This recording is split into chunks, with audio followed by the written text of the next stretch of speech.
Halo semuanya, jadi beberapa hari yang lalu aku baca email newsletternya dari seorang penulis yang bernama James Clear. Nah, James Clear ini adalah seorang penulis buku yang cukup terkenal ya. Kalau kamu pernah baca bukunya Atomic Habits atau mungkin kamu udah pernah dengar.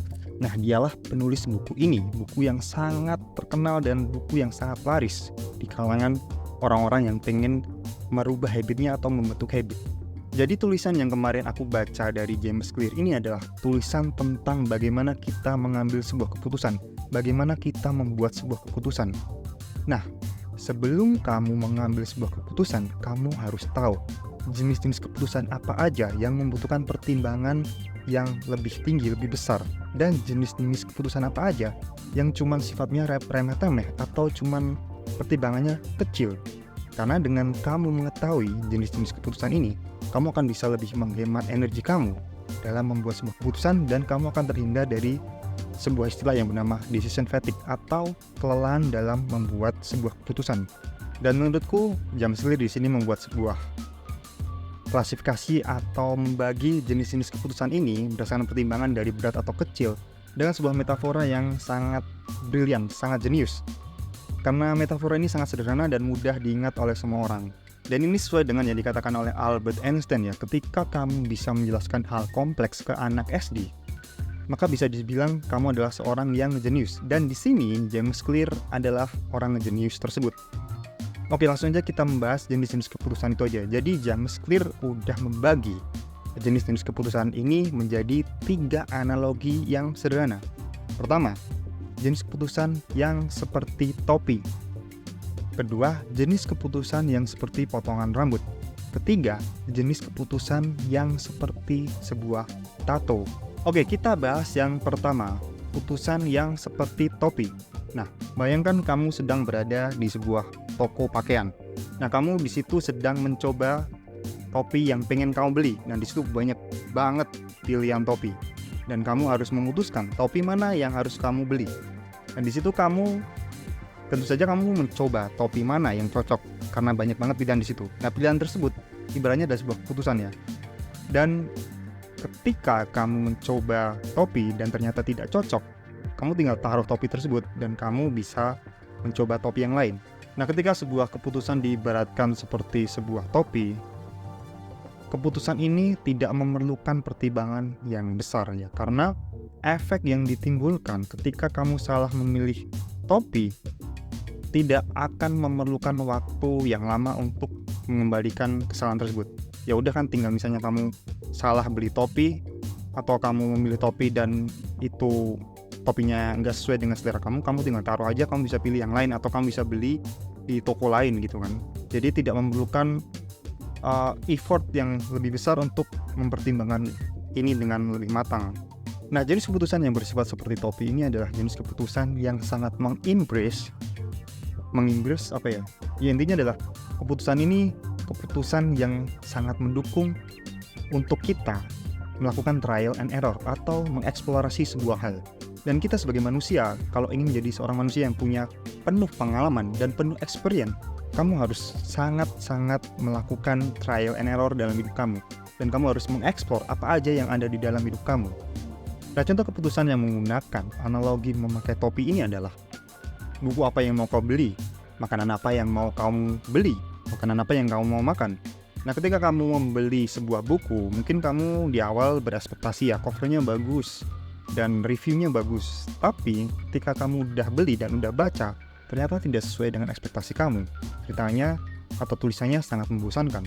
Nah, ketika hal itu terjadi, kerugiannya adalah ya mungkin uang kamu seharusnya buat beli buku yang lain, jadinya buku ini kan. Tapi kan kerugiannya nggak gede juga, maksudnya tidak berdampak sangat besar. Nah, tinggal kamu udah tutup buku itu, kamu beli buku yang lain. Dan ketika kamu membeli sebuah makanan, kamu mungkin membeli karena tampilannya sangat membuat selera ya. Tapi ketika kamu udah makan, ternyata kamu tertipu dengan tampilannya dan kamu tertipu dengan review orang-orang. Ternyata tidak sesuai dengan selera kamu. Dan ketika hal itu terjadi, ya udahlah, kan cuma sekedar makanan kamu. Kalau nggak habis ya udah, kamu bisa kasihkan ke orang lain dan kamu bisa beli makanan yang lain. Jadi intinya adalah keputusan yang bersifat seperti topi ini tidak menimbulkan kerugian yang besar terhadap dirimu. Dan dengan mengetahui jenis-jenis keputusan apa aja yang bersifat seperti topi ini, kamu bisa lebih bijak mengalokasikan energi dan waktu kamu untuk membuat keputusan yang bersifat seperti ini, karena sifatnya tidak menimbulkan efek yang terlalu berat untuk hidup kamu. Oke, kita menuju ke keputusan yang kedua, keputusan yang bersifat seperti potongan rambut. Nah, bayangkan, ketika kamu sedang di barbershop, kamu sedang ingin coba model rambut yang terbaru. Kamu ingin seperti tokoh idola kamu. Nah, ketika kamu udah request ke tukang cukur model rambut yang ingin kamu buat di rambut kamu, dan ketika si tukang cukur itu sudah mengeksekusi rambut kamu, dan hasilnya ternyata tidak sesuai dengan yang kamu inginkan. Ternyata model potongannya tidak cocok dengan bentuk wajah kamu. Nah, di situ kamu pasti sedih banget. Di situ kamu pasti kecewa banget.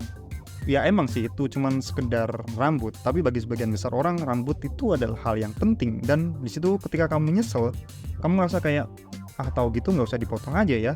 Dan ketika kamu ingin membentuk model potongan lain, kamu harus menunggu rambut kamu tumbuh lagi. Kamu harus menunggu dengan waktu yang cukup lama, nggak bisa langsung sekaligus kamu menggantinya, kecuali botak ya.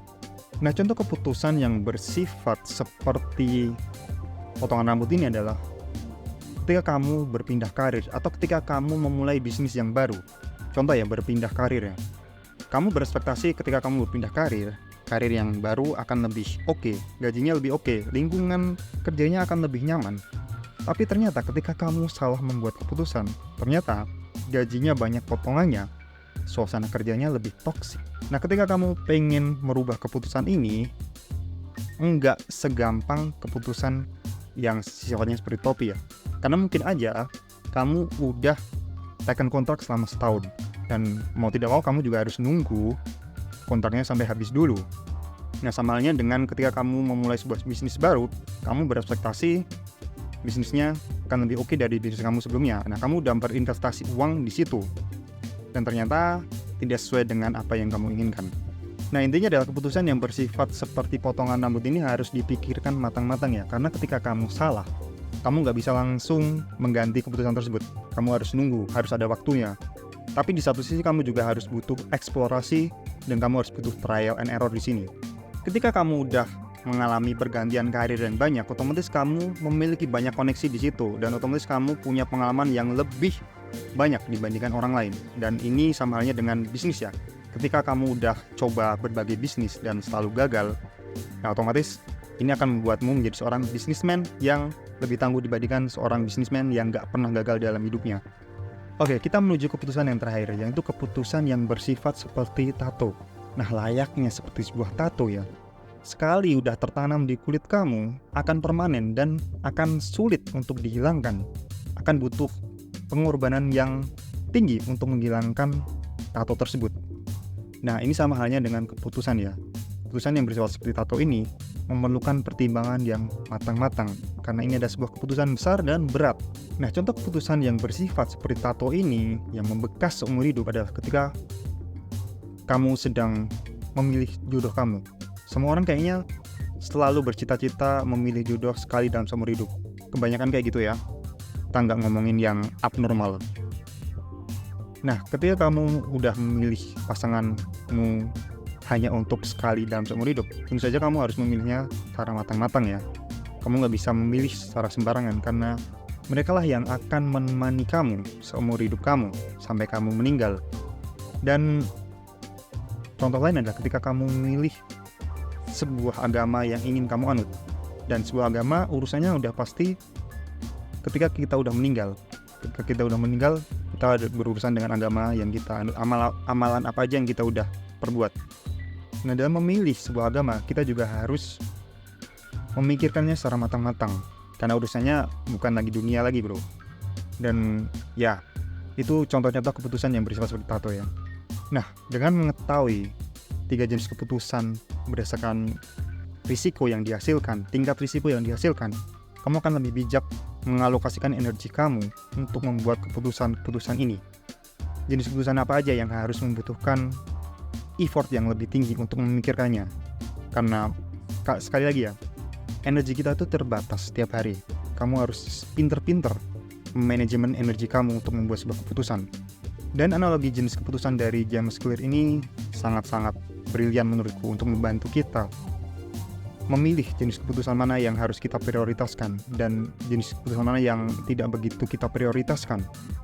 Karena yang kembali lagi, sebagai seorang pria, kalaupun kamu bukan seorang leader dalam sebuah organisasi, suatu saat nanti kamu pasti akan menikah dan berkeluarga.